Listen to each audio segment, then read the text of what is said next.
We've got questions on Walt Disney, the Byzantine Rite, and monarchist-friendly TV shows.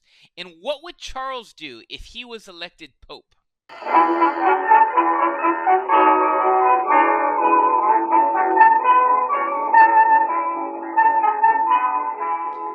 Welcome to another episode of Off the Menu, now being broadcast and podcast on the Crusade Channel, talk radio the way it should be at crusadechannel.com.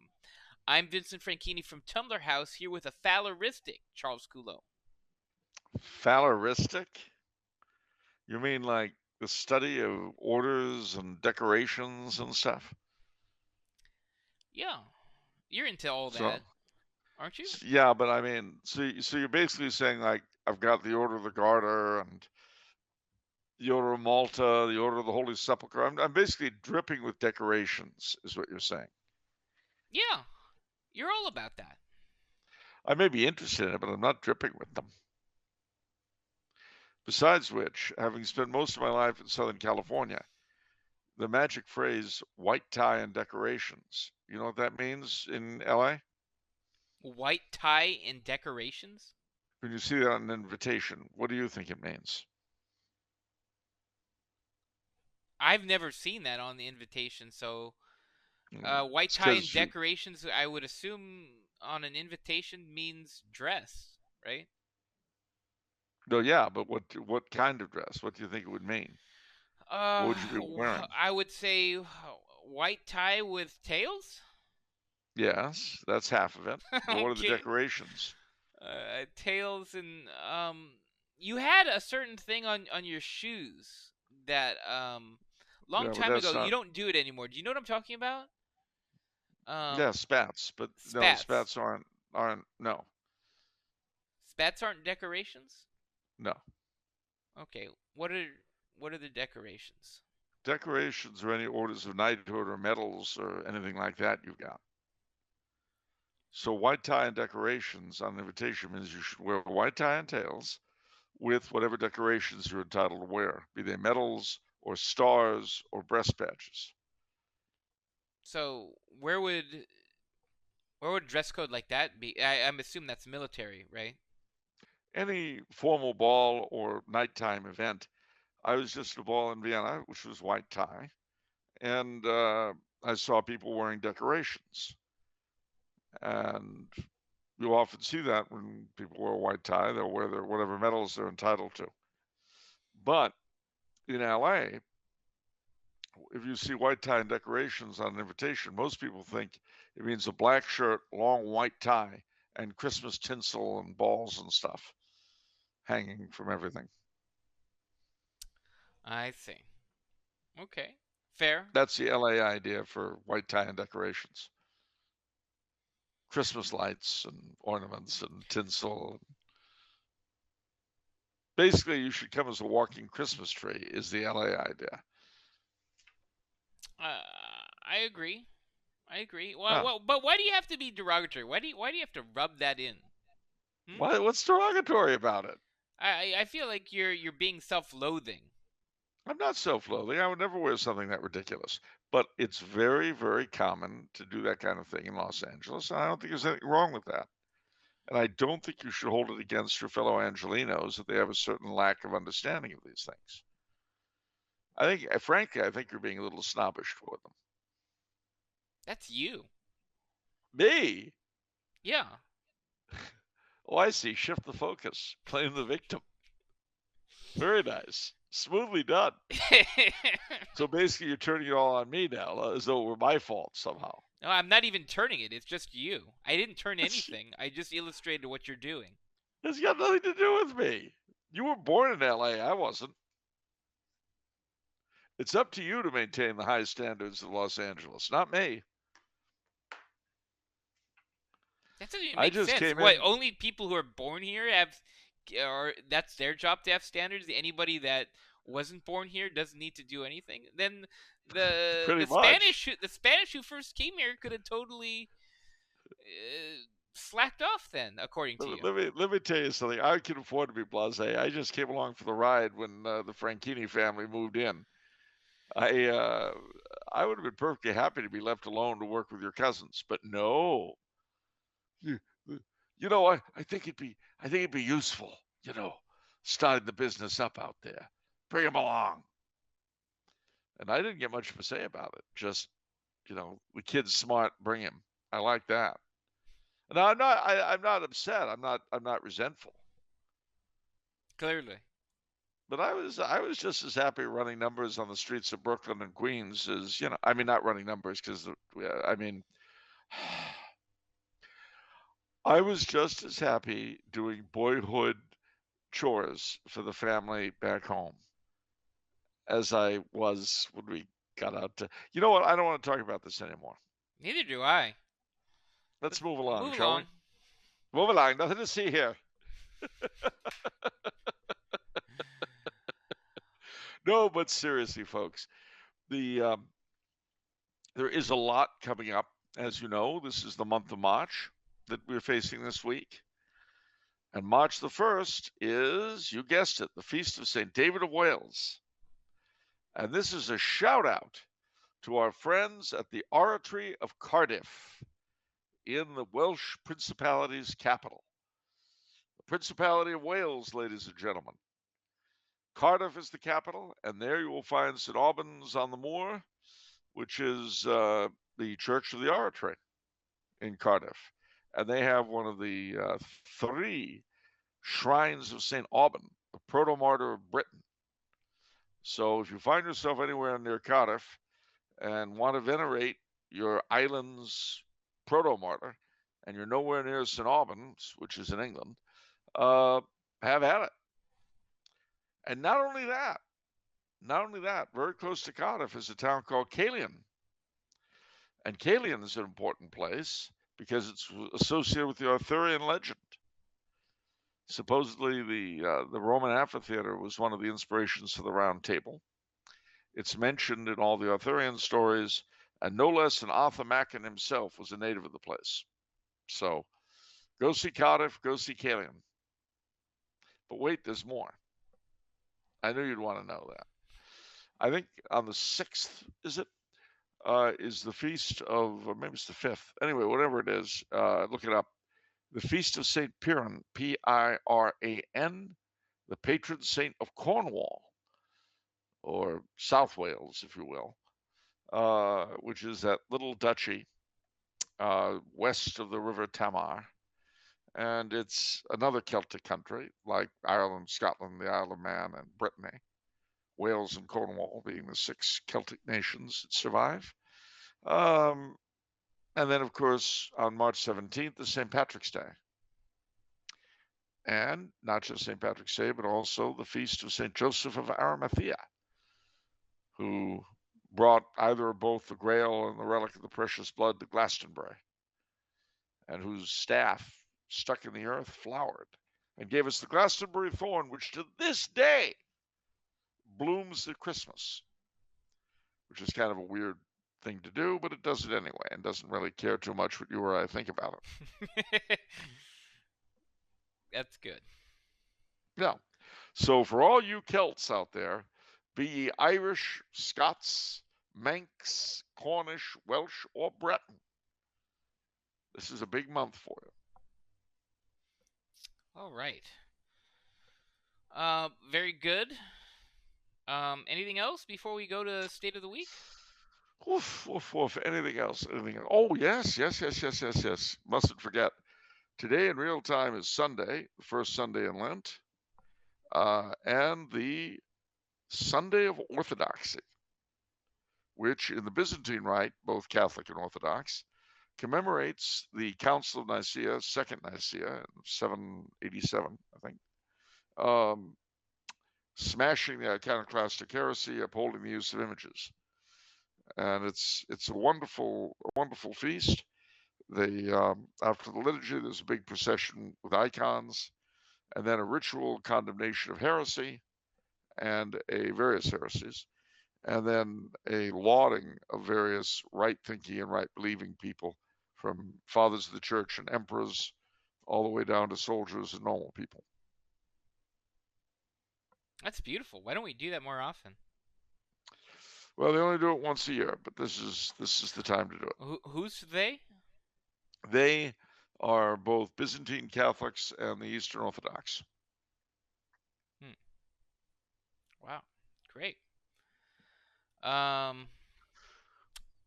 Okay. All right. You got a state of the week for me? Hysteria, confusion? Wait, one more thing. Just as a reminder, when is your Empress Zeta thing? In May. That's in a May. very good question. May. That's not going to be during the coronation, is it? You're not. Are you going to be out here during the coronation? I'm not. No, I'm not going to the coronation. It'd be too much of a mob scene. No, I meant here. I meant like in the U.S. Like I think you told me like May 6th. Well, let me see. Hold on just a minute. Clear Creek Zeta. All right. Empress Zeta Cause. The American Foundation. This is EmpressZetaCause.com. The 2023 Empress Zeta Symposium. It will be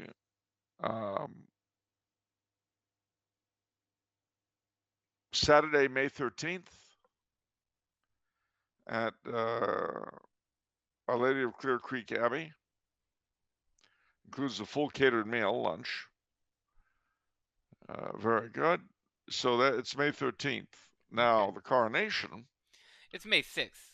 That's it's the Saturday, the Saturday prior. Saturday before. All right. The coronation of Charles III. Out of curiosity, I wonder if they have a website up for it yet. A website dedicated to that? Yeah, of course. I mean, they have websites dedicated to inaugurations, and we get those every bloody 4 years, don't we? Wow. Nope, doesn't look like it. Yeah. What we can do, though, is go to the royal family's website and see if they've got anything interesting about it. It'll be at Westminster Abbey, of course, the way they all are. The coronation weekend. Let's see. Feature. Oh, there is a section on the coronation. Yay. The coronation of the king and the queen consort. The coronation website. Visit. Okay, I'm doing that. Coronation.gov.uk. All right. People across the country and the Commonwealth are invited to celebrate the coronation of His Majesty the King and Her Majesty the Queen Consort over a weekend of special events on 6 to 8 May. What is the coronation? How can I get involved? Send money. No, it doesn't say that. Prepare for the coronation. Latest updates, the music, coronation emblem now available, concert at Windsor Castle, coronation weekend plans announced. Oh, this is quite exciting stuff. I know, why should we care? Blah, blah, blah. Okay, great. Bank holiday proclaimed in honor of the coronation of His Majesty King Charles III. Well, that is interesting. So there is a website for the coronation. All right. And in case you're wondering, ladies and gentlemen, why a Catholic such as myself would care tuppence about it, it's very simple. With the exception of the oath that will be taking to uphold the Protestant religion as by law established, everything about the coronation is a holdover from medieval times, except that it's in English. So if you want to know how kings were crowned in Catholic countries, tune in and you will see how it was done. Ooh. All right. State of the week. Confusion. State of the week is going to be Colorado. Woof, woof. Colorado. Well. What can I tell you about Colorado? Well, several things. Let's pretend that you're coming into Colorado from the south, from New Mexico. Okay. So you cross the Raton Pass, and voila, you're in Colorado. You get in to see some interesting, very Hispanic towns, Walsenburg and Trinidad and so on, settled by Hispanos from New Mexico. And there's a real crossover from that. You'll hit Colorado Springs and you'll see the Air Force Academy, which is, of all the 3 service academies, the Air Force Academy is the most bizarre looking, but it is worth seeing. Then you're going to go up into the Rockies. And there's a lot to see. When you come to Denver, you want to eat at Brown's Palace Hotel, the Palace Arms. Great place to eat. And the hotel is very historic, very beautiful. I would recommend also the Denver Art Museum. Our cathedral in Denver is quite lovely. There's a lot to see in the Mile High City, as they call it. Boulder, Colorado, is the site of the University of Colorado, and it's a lot higher than Denver. And I'm not talking about elevation. It's always had a reputation since my day of being very countercultural. Okay. And since I know your affection for the 60s, it's always great to see a place where the spirit of the 60s is still very much alive. Okay. Rocky Mountain National Park, I think, is in Colorado and worth seeing. And Fort Carson, Colorado, I've been to. As I recall, they had rather a pretty church there. I've only been there the once, and that was a good almost 40 years ago. Let's see, is there anything else I could mention about Colorado?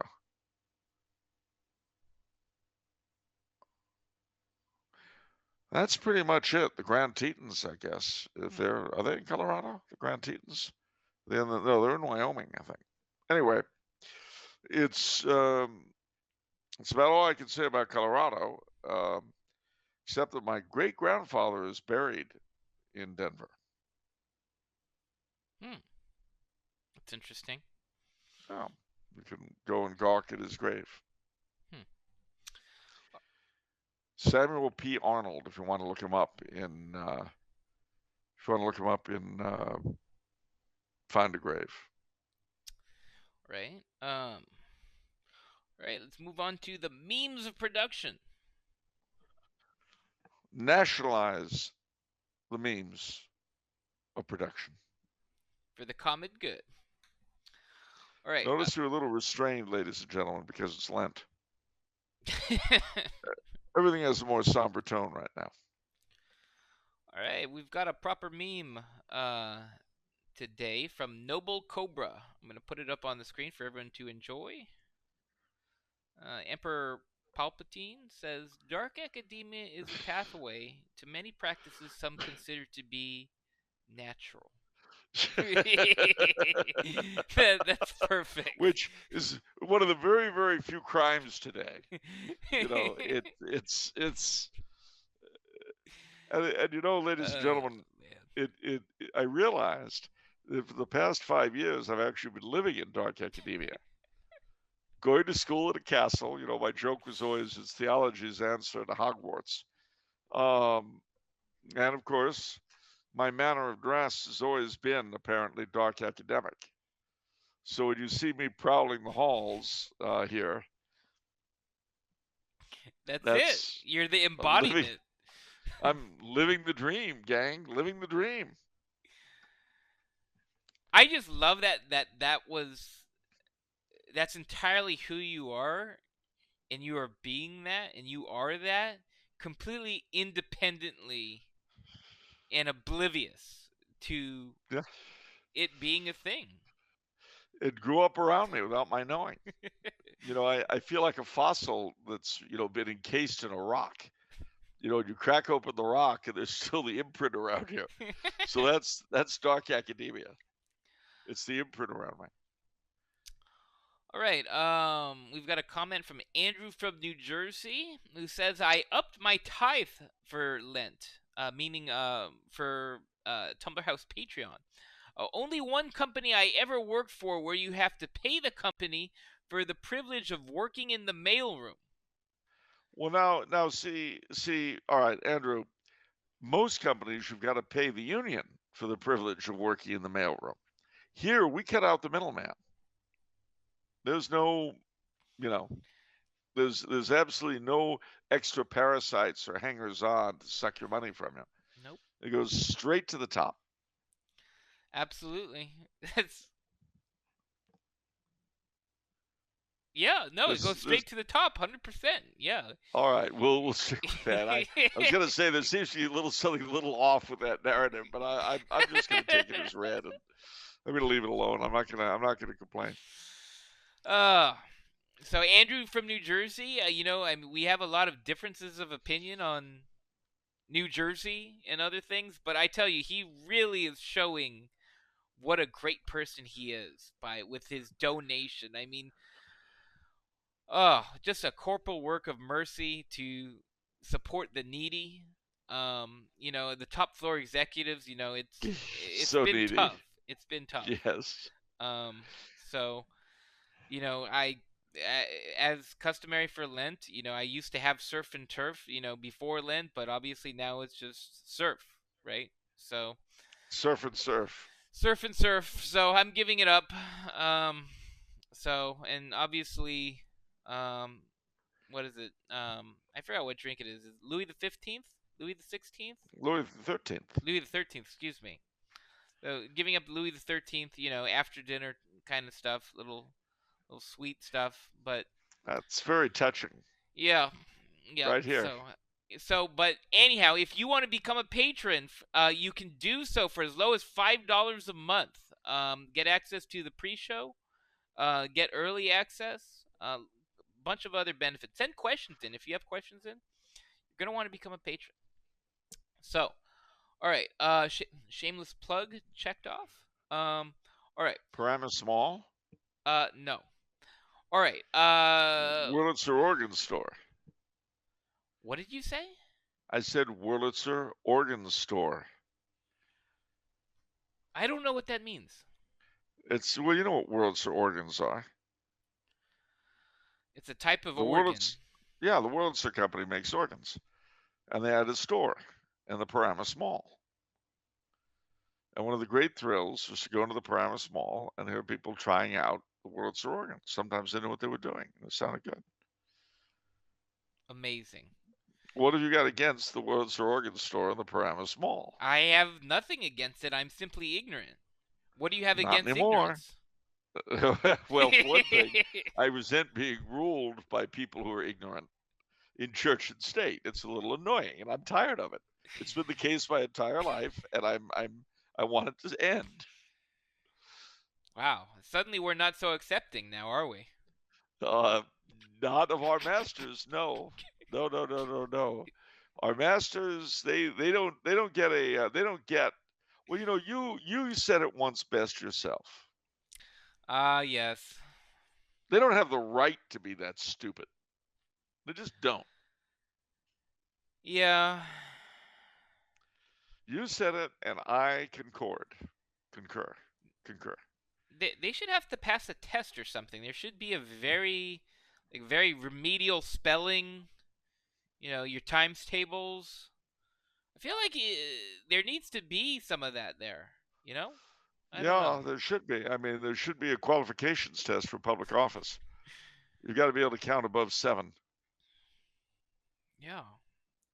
And I don't want to make it too hard for them. All right. So, questions. Tampa Tobacconist is really on a roll here. So he says, a conclave is called. Day after day, the cardinals meet, and day after day, black smoke emerges from the Sistine Chapel chimney. Finally, the cardinals reach a compromise. White smoke is seen at last. But then something unusual happens. The Camerlengo is dispatched to Austria to inform Sir Charles that he is the compromise candidate. But wait, there's more. The cardinals have decreed that Pope Charles can only reign for 1 week. Putting aside any canonical problems with the scenario, what would Charles do? There might be a few. Just a few. What would Charles do with his 7-day reign as Pope? What would he focus on? Would he bring about a sweeping agenda of change? Or would he focus on pet projects like handing out indulgences to his loyal off-the-menu patrons? To say nothing of his friends over at Big Almond. Wow. Well, of course, part of the problem with having only a week in the papacy is that it limits what I can do that would be of use in terms of long range. So I would have to do stuff that would have immediate significance straight away. So, first and foremost, I would void all of the legislation about the Latin Mass since and including Traditionis Custodes. Poof. You can do that with a stroke of a pen. You bet. Like that. You said it wrong, too. It's trash can custodians, by the way. Trash can custodians, indeed. Yeah.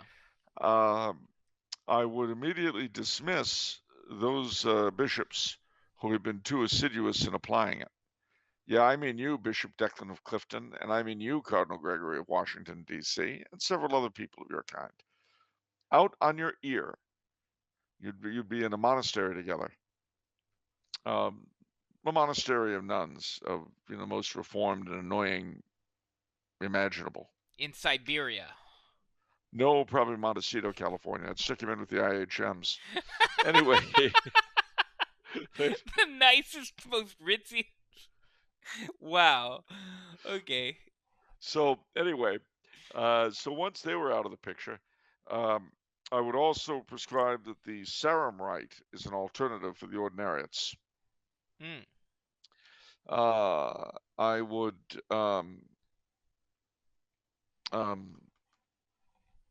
excommunicate Emmanuel Macron, Joe Biden, Nancy Pelosi, Bell, Book, and Candle, and Boris Johnson. Don't want to leave him out.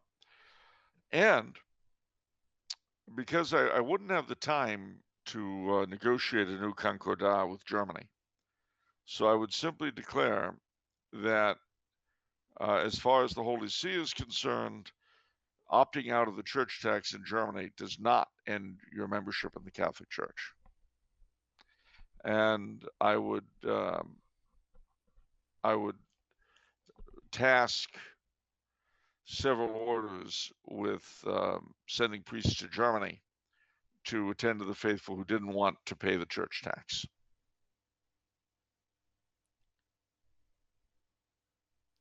I'd break the agreement with China as well. Stroke of the pen. Are you going to reform Grindr at all? Well, there's that. All the Grindr accounts people would have to go to Montecito with the bishops. Yeah.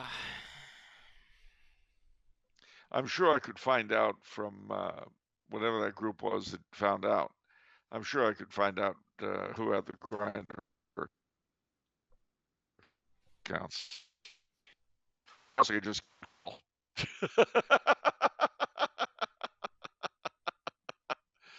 Hi. Cardinal Mumu? Yes. Yeah, this is the Pope. You're out of a job, pal. Off to Montecito for you. Wow. So you're banishing everyone to Montecito. Well, I think the IHM nuns could look after them the way they looked after my brother and me. Wow. All right.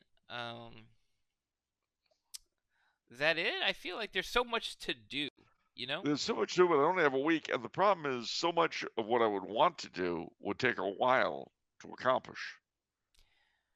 All right, well, let's just explore that. Even though you can't do that, like, what would you want to do that 1 week would be too limiting?